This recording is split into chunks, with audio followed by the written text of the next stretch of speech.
Konnichiwa. Hello, everyone. What do you think so far? Yeah? There's a lot of exciting things going on.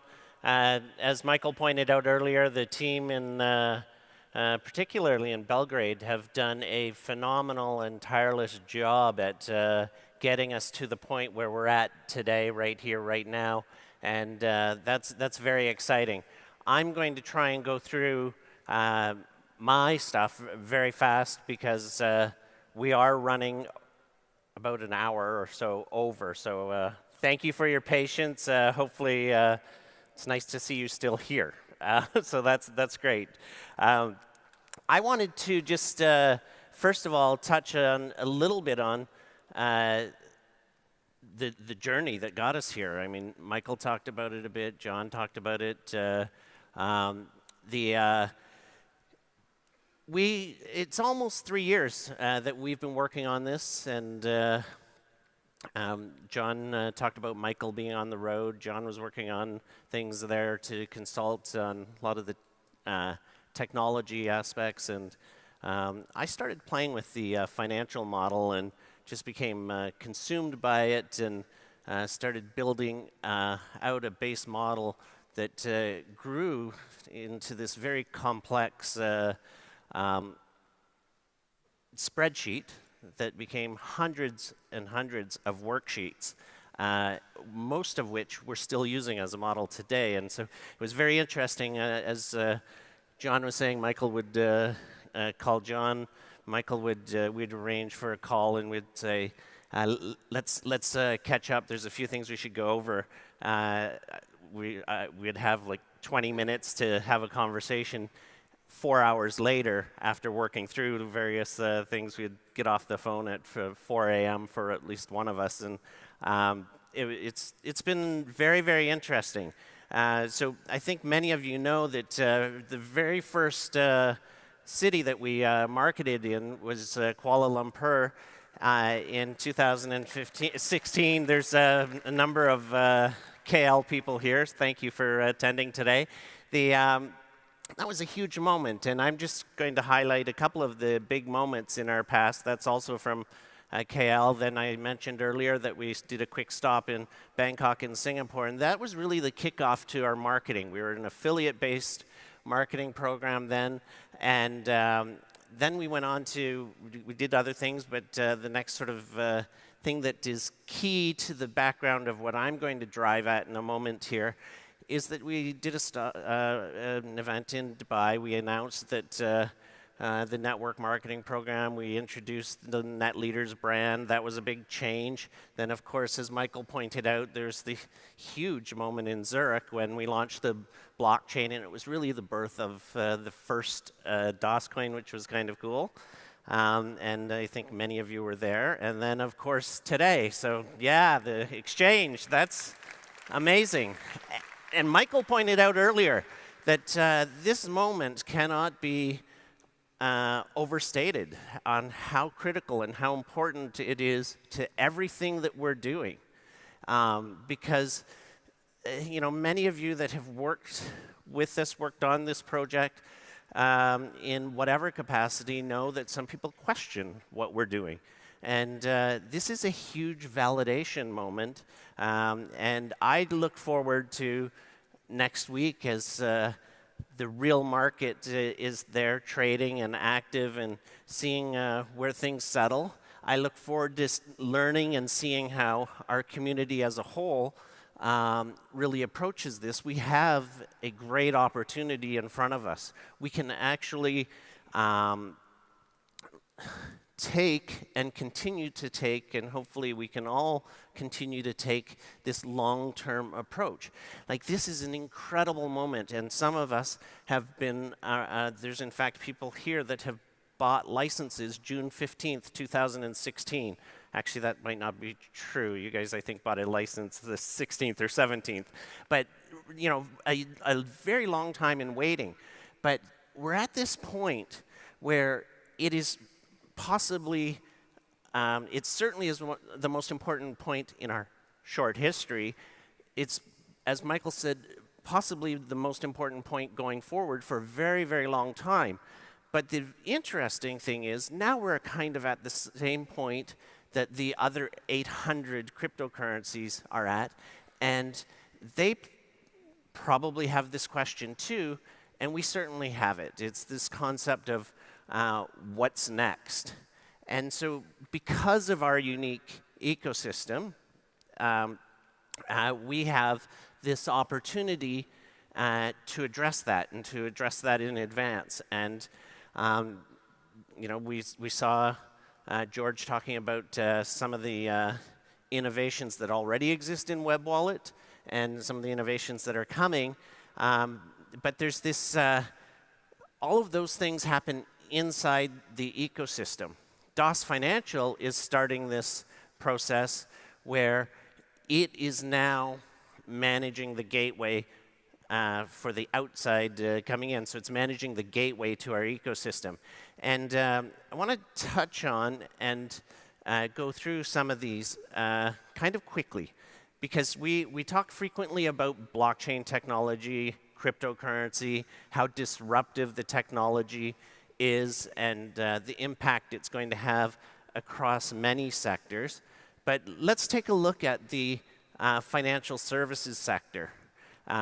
It's probably the most critical aspect of sort of our normal lives. It touches all of us in some capacity, one way or another.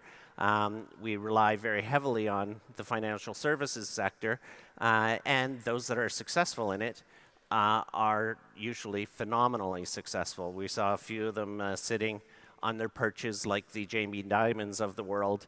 And as someone pointed out, it was actually ironic because I think the day that he made the statement about about Bitcoin, his San Francisco office was hosting a Bitcoin conference. And so you look that up. It's quite ironic that and I think they're all still employed, by the way, and part of his statement was he would fire any employee he caught, I don't know what he said exactly, but trading or promoting Bitcoin. So so in this, if you look at the financial services sector, there's basically 8 categories. You could dumb everything down that happens within the financial services sector into 8 categories. And it really relates to some form, authenticating and attesting to value. We actually just experienced, we've been talking for years about authentication, and we're seeing next week, not so much today, but we're seeing next week that attestation to value as we start to trade. The transfer of value. So, that happens whether you go into your bank and you wire transfer money from one country to another, and just a short 6, 7, 8, 9, 12 days later, it gets to the destination. There is a transformation coming where, as we all know, you can do that instantly. There's several other sectors. So you could store value. Again, that's our banks provide those services.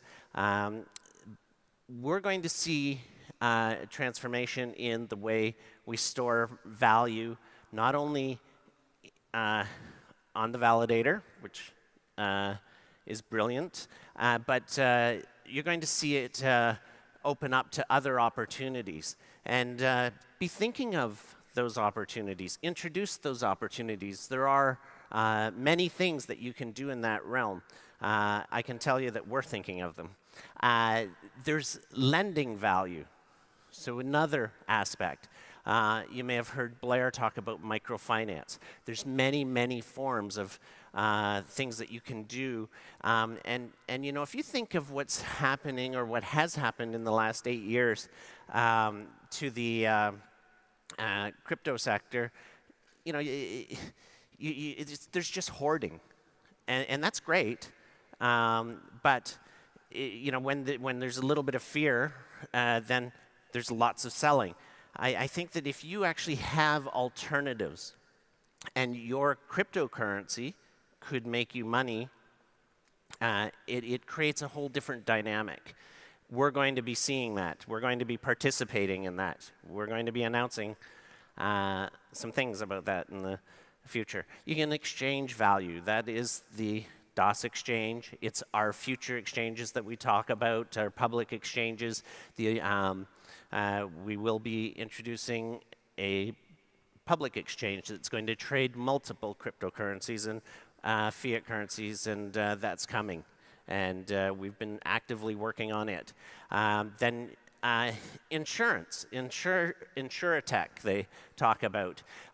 That's a massive category. It's also much like, you often hear about the legacy banking system and how inefficient and how problematic it is. The insurance industry is such that the money that you pay for your policy, you can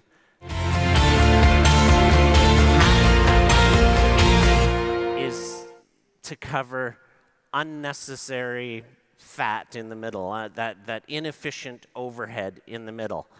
We recently have been working on a project and looked at a financial model, and we were talking about a more efficient way of putting policies on blockchain technology, using smart contracts, and of course cryptocurrency to execute.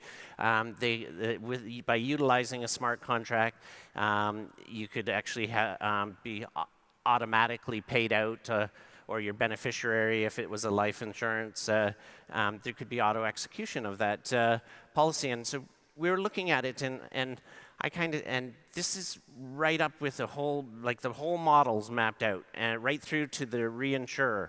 That, and I said, do you think that we could save as much as 50%?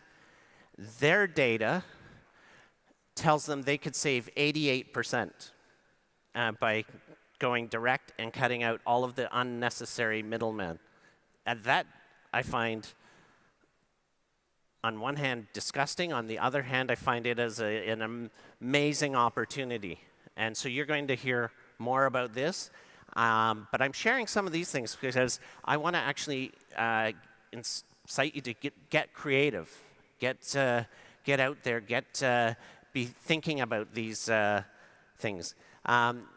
There's a whole opportunity opening up to us in the way investing happens, creating different types of funds, different ways of making money. And in all of these cases, if we compare what's available to us today or what's available to us even in the near future, it's going to be incredibly disruptive to the legacy system. So our financial services, as we know it, is going to change radically. The last of the 8 categories within the financial services realm is, of course, the accounting for and auditing value. And that concept is as simple as accounting. And if you think of the way accounting is done today, you get your financial statements, even if they're audited financial statements, and they're kind of like a picture, a historical picture, a snapshot of a moment in time. As we look into the future, it's entirely feasible. When you have the government of Dubai saying, for example, that every one of its transactions is going to be on blockchain technology by 2020, if you think of a company that does everything on blockchain technology, then every transaction is validated, it's immutable, it's recorded. So you could, in essence, the concept of financial statements as we know them today, I don't think will exist in the future. I think that what will happen is I could look at the financial statements in the morning, and if it were an active company, you could look at them in the afternoon. They would be different. They'd both be accurate. It would be a live, living being. That's not something that necessarily we're interested in, but it's coming. It's affecting us all. And so with the DOS ecosystem, the way we have it designed, and the way the role that DOS Financial is starting to ramp up, we're opening an office in London. In the audience somewhere is Matthew Roxborough-Smith, who's going to head up that office. And so if you get a chance to meet him and talk to him, DOS Financial will be touching on probably 5 of these categories. But it's continuing with the same mission, the same foundation that has got us from the very beginning to where we are now and where we're going. And things like prosperity for everyone, the focusing on how to better serve and deal with getting the world's, the 2.5 billion adults that we keep talking about that don't have access to financial services.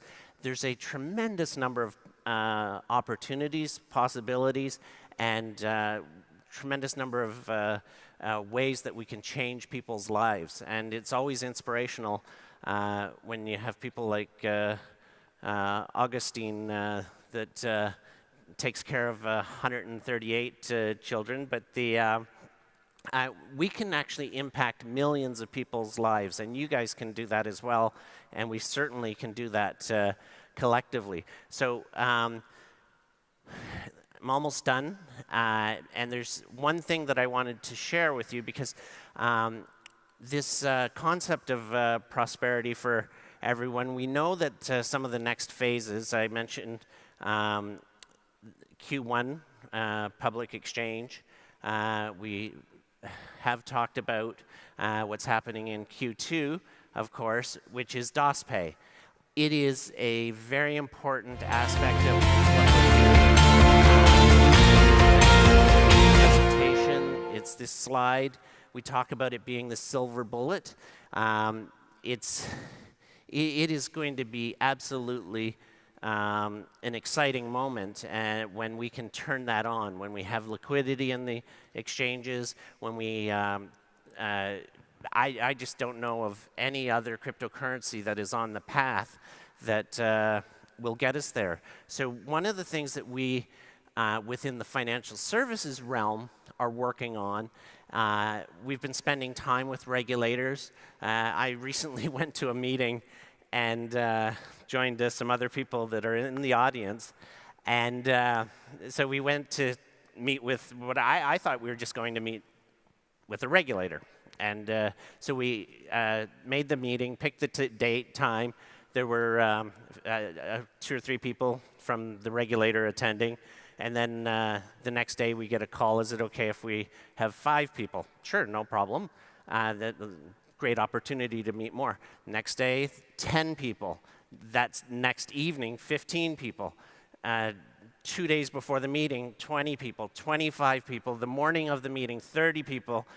When we actually got in, they had to change from a boardroom to a conference room. They had 31 people attending the meeting. At about 15, it was people. It was really intimidating.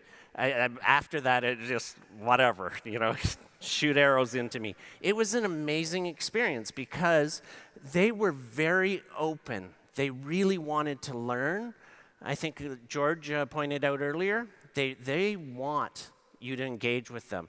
We've met a number of regulators around the world, and they want engagement. They're very open. When you see the negative press that George put up there, I would argue that lots of it's either temporary, it's absolutely needed. So when we're standing with the regulators, we're saying, please regulate. But throw out the old rules, let's start new, and let's figure out how we can make it so that it's beneficial for everyone.